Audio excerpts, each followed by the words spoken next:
জান্নাতি পোশাক কে সর্বপ্রথম পাবে, কে পরবে?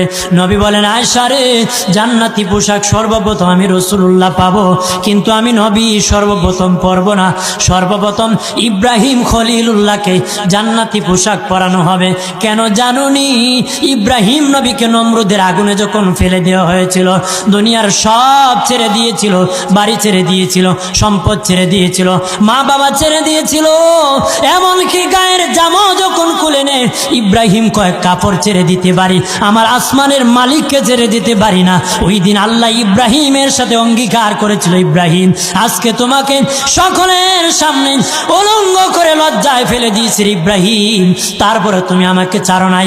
আমি কিয়ামতের দিন সকলের সামনে মুসলমান, বেঈমান, কাফের, নাস্তিক যারা তোমাকে উলঙ্গ করেছিল, তাদের সামনে আমি আল্লাহ আনুষ্ঠানিকভাবে তোমাকে কাপড় পরায়া দিব।